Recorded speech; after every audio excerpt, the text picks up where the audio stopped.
beautiful day outside, so I thought I would take advantage and go on a hike. Maybe even do a recording as we do. I always like to do the walking, talking, nature hike vlogs with you guys. I feel like, it's a different forum. Get myself out of the room. This setting gives me a little more permission to talk in a different tone, maybe even be a little more real, which I think this topic today is actually getting at something kind of real. It's been something I've been thinking about a lot recently. This idea of buying to remember versus buying to forget. I've been seeing the comments and the conversation and checking into other collectible worlds and forums. And with everything going on in the collectible landscape between vending machines, blind bags, pack ripping, Whatnot Live, eBay Live, just the amount of, I guess you can call them gimmicks or things that take advantage of our impulses and our dopamine in order to sort of get a hit.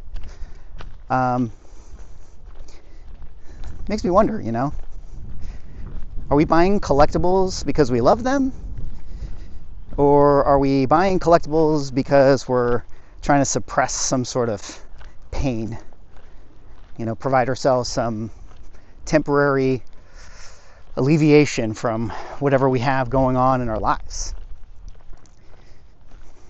I'd like to think that it's mostly the former. Most people are buying things that they love and they're enjoying it, but I have to assume that there's a lot of people out there that are buying to forget things that's going on with them or numb some of the hurt that they're feeling in their life. And the reason I know this is because, I used to do that. I'm very aware of that. Buying to remember versus buying to forget. I've talked about this story before on my YouTube channel. Maybe some of you guys know it, so bear with me if you've heard this thing before. But in case you don't know, the reason I got back into comics is in large part due to my brother taking his life.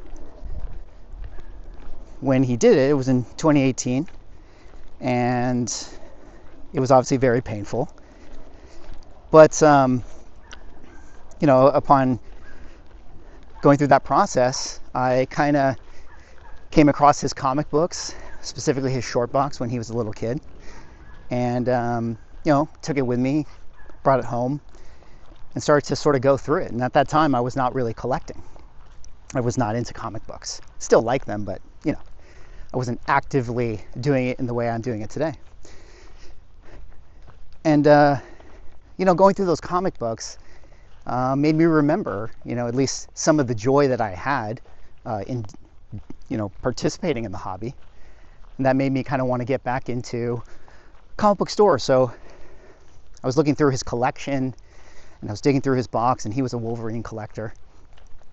And I noticed that in his Wolverine run, the Buscema one, from the 80s and 90s, he was missing a few, at least up until issue number 50, which is probably around the time when we stopped collecting. Let me give you guys a little bit of a view right here. So I figured, David never finished his collection. Maybe I should finish it for him. And so I used to go to the comic book stores, and I would just be like, he's missing issue number, 43 or whatever, right? So I'd hop around and try to dig, and sure enough, eventually I'd find, issue 43, great, that's great, got it. And I did that for a time and eventually filled out his run. And, I found myself still needing to do that habit, do that process. Because through the pain that I was feeling, it was actually the going to the LCS and buying this stuff and giving myself some sense of purpose that was actually helping suppress some of the feelings that I was having through the whole thing. And so once I finished his run, I actually started to not buy for him. I was actually buying for me. I would go in there and just start to dig. Be like, oh, X Factor.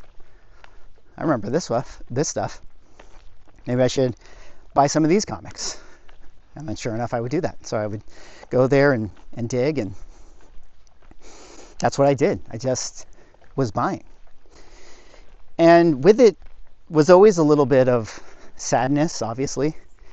Definitely me trying to numb the hurt and the grief that I was going through. And I just kept doing it. At that time, I had other transitions in my life, in my career, and I didn't have too much going on. So that's what I did for, God, I don't know how many months. I would just get in the car, drive to a comic store. Sometimes I would buy stuff, sometimes I wouldn't, but you just go there and you just dig aimlessly. Just like a zombie, I would just, kind of thumb through, lifeless. But through that process, in trying to kind of buy to forget, as I kind of want to put it, because it was fun. I was buying stuff and it would provide me a temporary sense of relief, a little bit of joy.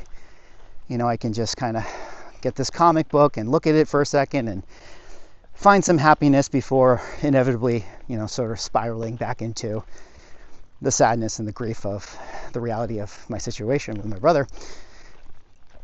But over time, one of the nice things is that I started watching YouTube content, started getting into other comic book content creators, and truly that's something that turned it all around for me. I got really invested in the hobby, so much so that, what do you know, one day I decided to start to make a YouTube channel for myself and become a comic book content creator because I thought it was fun. I was watching all the other people have fun, and I thought, hey, maybe I can do that. Maybe I can connect with some people in the community. And it became like a very, very positive thing for me. Just being able to connect with like-minded people over something that at least seemingly was a joy, even though by the point of this video, like I already said, it was a little bit of a point of pain. But through it and finding my own voice and finding the community and finding people and taking in a lot of the joy that I got out of the hobby, I started to sort of shift to where it did become a lot less about me buying to forget my pain in my life and give myself some relief, and become more about, buying to remember, and it became sort of a joyous thing, right? I think about like, oh, it'd be so cool, to be able to show my brother my YouTube channel today.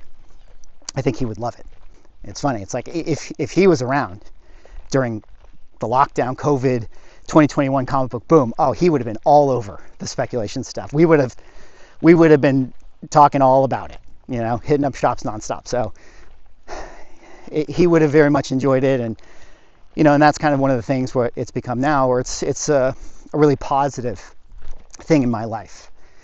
And now when I buy comic books and when I look at comic books and when I do comic book content and interact with the community or write my own comic book and go to cons and that whole thing, it's always coming from a wonderful place of remembering why I like this hobby, the memories I had with my brother, the joy that I had out of it.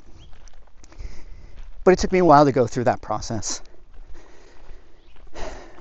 And so I think when I bring it back to what inspired me to kind of make this video and talk about, the explosion of the vending machines with Courtyard and the blind bag craze. Obviously the Battle Beast one was very, very successful. We're going to have more of them later. DC Batman's going to have a blind bag thing. I think other companies are doing blind bags to some degree. And let me say, there's nothing inherently wrong with this stuff. I mean, this is, capitalism. They're making products. If it didn't work, they wouldn't do them. Obviously, they work. And who am I to say that people shouldn't be buying them or that they are predatory?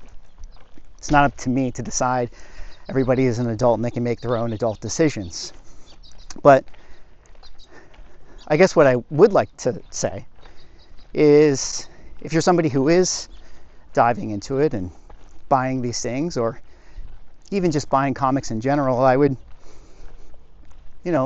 like it to be a little bit of a reminder to you guys to just maybe think, are you buying this stuff to remember your childhood and be nostalgic, or are you buying to forget something in your life, pain that's going on? And if it's the latter, maybe you should check in with yourself about that. Let's call it what it is. The vending machine stuff, the blind bags to some degree, mystery boxes, they're all gambling. I mean, if you have the budget, by all means, go ahead, do it. Knock yourself out. I love Vegas. It can be a lot of fun. But if you're somebody who maybe has a problem and you're buying a lot of this stuff, and when you look at your collection, it makes you feel more depressed or more anxious, you don't feel good about your behaviors, I think that that's something that you should unpack for yourself and sit with and make sure that you're doing it for the right reasons. The buy what you like mantra in the hobby is a really good one. I think there's a lot of nuance to it. I think you have to really unpack it, because buy what you like certainly comes with complications depending on what you like. And if somebody likes gambling and it's hurting them, they could just say, well, I like gambling, and it's kind of like, well, yeah, I guess if you like it, go ahead and knock yourself out, even though maybe you need a little bit of an intervention. So it takes a little bit of filtering on that statement, but it is very true. You have to buy what you like, and you have to understand what you like. And you have to make sure that what you like isn't being manipulated by other people. That you're not thinking that what it is that you're buying is something that is giving you value or providing you joy, if in fact that it isn't. Because there's a lot of noise. There's a lot of noise in this world, and it's not stopping.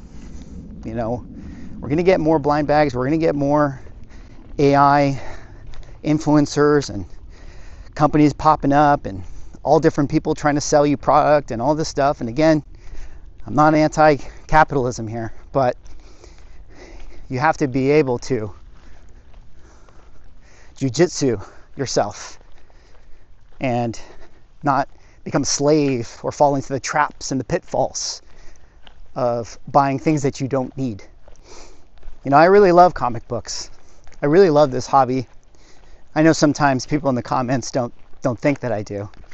I think sometimes they see me being a character on screen or talking about going to the moon and making jokes, and I realize that sometimes my delivery can be very dry, but you guys know, I think most of you know that it's coming from a place of sarcasm, or I'm trying to be entertaining and hyperbolic, but I do realize that some people who are kind of passers-bys on my videos, they might just see one thing and make an impression of who I am, just a speculator or somebody just trying to pump and dump comic books and things like that, which I think is hilarious because I'm not even a dealer.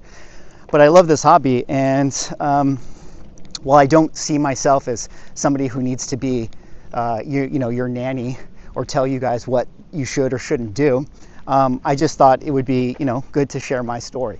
I used to be somebody who would buy to forget, and now I'm somebody who buys to remember, and I think I'm much better for it and I'm much happier with my relationship to the hobby because of that. I guess I should say thank you for accompanying me on my hike. Let me know if you guys think that these videos are interesting to you guys. There's a lot of other interesting topics in life and stuff, and sometimes this is a little easier to share things that I'm thinking about or relate topics to real things in my life if I'm in a setting that's not in my room, because I think when I'm in my room, I'm Swaggle and when I'm out here, I'm Mickey. So I can be a little more candid, I guess, with you guys. But I guess I'll also just say, thank you. Thanks for listening. Thanks for giving me an outlet to find the joy in the hobby. I processed my entire grief and journey with my brother through my YouTube channel. So it's a very strange thing to have done that in a way that wasn't necessarily front and center on camera, but behind the scenes was something very true to me. So thanks for allowing me to do that. Anyways, that's all for this one. Hike's pretty much over. We're back in the neighborhood. I'll try to go to somewhere else for next time. This one was called Fryman Canyon. It's a hike. I did it before on the channel in the Hollywood Hills. There's other places that have nicer views, so we'll look into those. But anyways, thanks so much for watching. Like, comment, subscribe. See you guys in the next hike. Be careful out there. Bye to remember.